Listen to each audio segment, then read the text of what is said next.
Pastry chef Anna Olson carries cream into her kitchen. Are you searching for a birthday cake that's elegant but is also family-friendly? Look no further. I've got the cake for you. My salted caramel layer cake is definitely a crowd pleaser. We see one. And it's about not just the sweetness of caramel, but some amazing textures at the same time. So let's start with the creaminess of a salted caramel sauce. This is at the heart of the recipe. So I've got a pot on the stove, and I'm just going to pour in about a 1/4 cup of water, enough to cover the bottom of the pot. And I'll pour in 2 cups of granulated sugar. I'll add a teaspoon of lemon juice. That helps keep the sugar liquefied as I turn it on high right now. You want to keep a little dish with water handy and a brush, because as the sugar liquefies and cooks, it starts bubbling up. And as it bubbles up, it might spit on the side of the pot and leave a little droplet of sugar. If that cools, it could crystallize. And then just like frost, that crystal grows another crystal and another, and all of a sudden your sugar goes back to a solid state.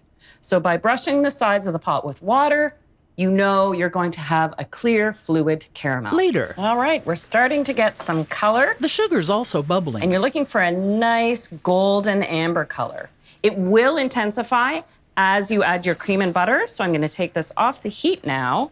And now I'm going to pour in 1 cup of cold whipping cream. As she whisks it in, the sugar bubbles more. Woo! Watch out for that steam and those bubbles.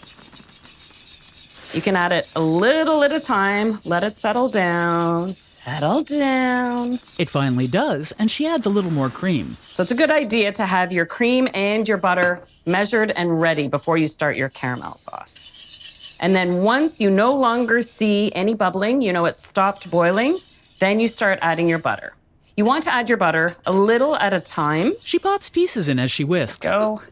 Now, how much salt you choose to add really is up to you. I find 2 teaspoons is good. She adds that. And I like to use the flaked sea salt. And once again, she whisks. All right. Now, I made this first because I need to set it aside to cool. So I'll pop it over here. On a counter. And that leaves me time and space to take care of my cake. And I start by sifting 2 cups of all-purpose flour. She pours that. And 3/4 cup. And the rest. Of granulated sugar. Into a sifter. And 1/2 teaspoon of salt. Give this a quick little sift. Onto a piece of parchment paper, which she then uses to pour the sifted dry ingredients into a bowl on her stand mixer. And now I can add my 3/4 cup of dark brown sugar. Into the bowl. It's the molasses in any brown sugar that we love the taste of that reminds us of caramel. Next, the butter. 1/2 cup of unsalted butter. She adds it. Slightly softened and on. The mixer at low. And a short time later. Almost there. There we go. Once you no longer see large pieces of butter, now you know you're ready to add your liquids. I've got 3 eggs and 2/3 of a cup of buttermilk. She adds both. And lastly, 2 teaspoons of vanilla extract. Straight from the bottle. And a few minutes later, she removes the bowl from the mixer. After adding the liquids, I let the batter mix on medium-high speed for about 1 minute to 2 minutes until it's nice and smooth, and you can see it's developed some structure. So you can add your baking soda to your cake recipe at the very end. I have 1 teaspoon here, and to activate it now, I have a tablespoon of white vinegar. That's added to the batter, which is stirred, then poured into floured cake pans. And this is all set for my 350 oven. And these cake layers take 25 to 30 minutes. She pops the 3 cake pans into her oven and closes the door. And later, what I like with a caramel-based dessert is a little bit of crunch, a little textural contrast. And so I'm making a cookie crumble, and I'll sprinkle that in between the layers of the cake and use it as part of the decor.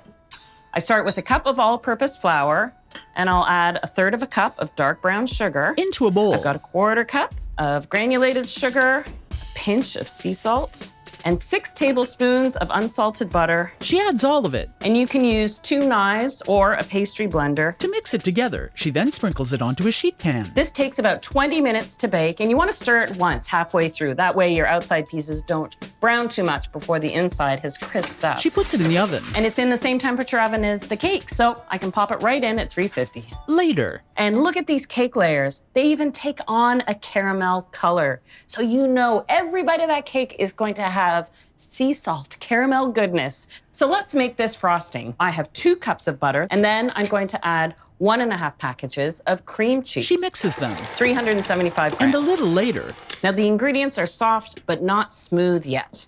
I need my 1.25 cups of icing sugar to melt in there. she pours it in. To really take it to the next level of fluffiness, I will add 2 teaspoons Poured straight from the bottle. of vanilla. To bring out that sea salt flavor, a pinch of sea salt. And I am saving the best for last, 1/4 cup of that sea salt caramel sauce that I made earlier. She uses a spatula to get it all in, then mixes it with the stand mixer again.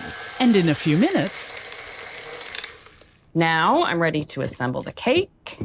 Here we go. First layer, she frosts the top with the cream mixture. Then, put a sprinkling of the cookie crumble. A nice drizzle using a squeeze bottle, of that cool caramel sauce. Here goes the next. she repeats the layering. Now for the layer on top, I definitely put on some more frosting. After which, she frosts the side of the layer cake. Now, before you put on your decor, you need to let this cake chill. A good hour to let this layer of frosting set. She takes it to the fridge, and later, Ah, there we go.